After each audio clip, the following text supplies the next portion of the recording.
પરિવારની તંદુરસ્તી વિશે જો આપણી કોઈ જાગૃતતા જ ન હોય તો મને એવું લાગે છે કે આપણે આગળ ન ગયા કહેવાય અને પાછળ ગયા કહેવાય.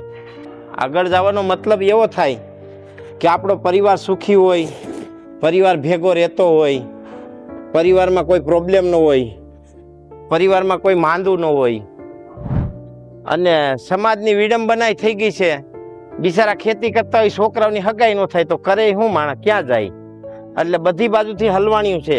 હમણાં હું ગયો તો મુંબઈ, પૂના, તો જેકી શ્રોફે મળવા બોલાવ્યો અને એણે ગાય સાથે લાગણીઓ વ્યક્ત કરી અને કીધું કે દાદા તંદુરસ્ત રહેના હે તો ગાય કે બિના હોઈ નહીં શકતા. 26 વર્ષથી આ રોજ રાતે 8 વાગે ઉઠું છું અને મારો પરિવાર એ 3:30 ઉઠે છે. પૈસા કમાવા એ એક જીવનની જરૂરિયાત છે અને કમાવા જ જોઈએ.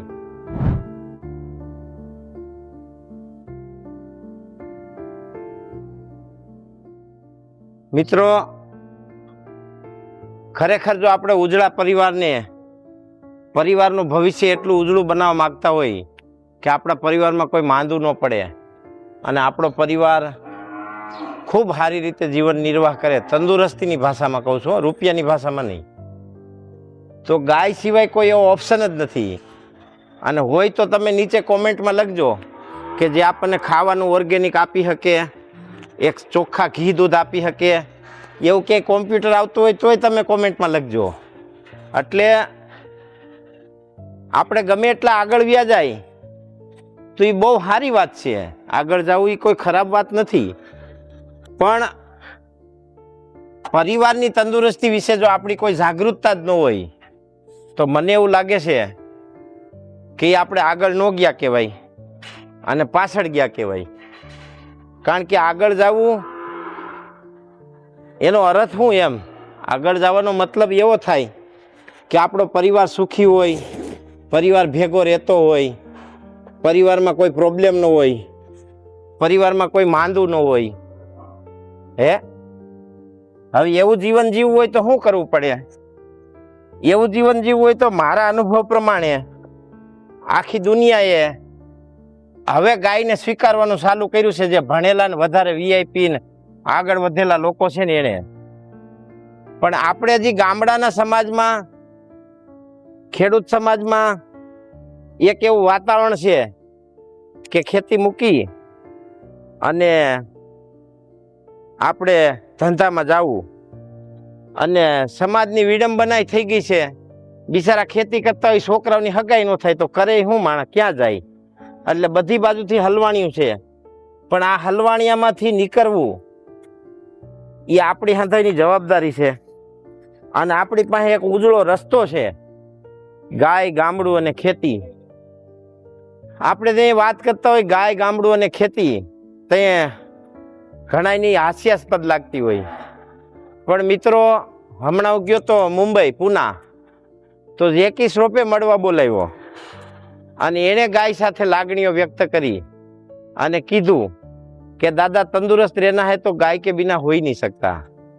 તો તમે સમજી લ્યો, જેની પાસે કોઈ કલ્પના નથી એના કાર્યોની, એની વેલ્યુની, છતાંય જો માણસ આવું વિચારતો હોય તો આપણે તો ગામડામાં કેટલા સૌભાગ્યશાળી છે કે ભગવાને ગામડામાં અને ગાય સાથે જન્મ દીધો છે. એટલે મારો તો એવો અંગત મત હોઈ શકે, કદાચ મારી વાત ઘણાને ક્રોસ લાગતી હોય. ઘણા કોમેન્ટમાં કહેતા હોય બાબા રામદેવ, ઘણા કોમેન્ટમાં કહેતા હોય કે પ્રોફેશનલ વેપારી. એનો જવાબ તો હું નહીં દઉં, પણ એને હું ખાલી એટલું કહીશ કે 26 વર્ષથી આ રોજ રાતે 8 વાગે ઉઠું છું અને મારો પરિવાર એ 3:30 ઉઠે છે. એટલે તમને એવું લાગતું હોય કે ઘણીવાર કે આ ખાલી રૂપિયા જ કમાય છે, પણ પૈસા કમાવા એ એક જીવનની જરૂરિયાત છે અને કમાવા જ જોઈએ. એમાં કાંઈ શંકા જ નથી. અને જે ન કમાઈ શકે અને જે નો ઘર અકાલી શકે એને શું કહેવાય તમે સમજો છો. પણ એવા રસ્તેથી કમાવા જોઈએ કે દારૂ વેચીને તો અમે નથી કમાતા ને. તમને કહું, જે આવી ખોટી કોમેન્ટો કરતા હોય એને મારો સાધુવાદ, ભગવાન એને ખૂબ સુખી રાખે. પણ એને એક મારો પ્રશ્ન છે કે હમણાં હું પૂના ગયો તો મુંબઈ, તો સહારા હોટલ 5 સ્ટારમાં મારે એક બે મળવાનું થયું હતું. પછી ત્યાં છે ને દારૂનો શોપ હતો, એટલે ત્યાં મારા જાણીતા છે. એટલે એને મેં પૂછ્યું, 70 લાખની એક બોટલ હતી. કેટલાની? 70 લાખની. અને હું ખોટું બોલતો હોય તો તમે ગૂગલમાં સર્ચ કરી શકો કે મોંઘી દારૂની બોટલ કેટલાની હોય. પણ મિત્રો, તમે એની ઉપર કેમ કોઈ દી કોમેન્ટ નથી કરતા? એક ખેડૂત, એક ગોપાલક રાત દિના અથાગ પ્રયાસ કરી અને કાંઈ કમાણી કરતો હોય કે ક્યાંય અહીંયા માનો મારી પાસે 100 વાસડા છે, 350 જીવનું માણસ પૂરું કરતો હોય, અને એને તમે કાયમ હલકો ચિતરવાની વાત કરો. એટલે મને એવું લાગે છે કે તમારા વિચારમાં ક્યાંક ફેર છે. મારે તો સુધારો કરવાનો નથી કેવું, પણ આ તો હું ખાલી વાત કરું છું. પણ વિષ્ણુ પુરાણ એવું કહે છે કે એક ગાય રાખનારો માણસ હોય કે 1100 ગાય રાખનારો માણસ હોય, એની નિંદા કરનારો માણસ 100 જન્મ નર્કમાં જાય છે. એટલે મારે કાંઈ તમારી પાસે મારી સેવા નથી કરાવી, પણ મને એવું લાગે છે કે તંદુરસ્તી તો તમારે જોહે. ભલે તમે ખરાબ કોમેન્ટ કરો, વાંધો નહીં, પણ તંદુરસ્તીની જરૂર તો તમારે છે.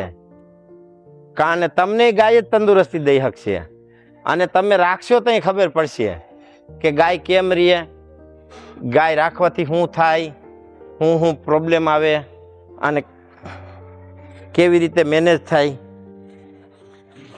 બધું જોવું, જાણવું અને કરવું.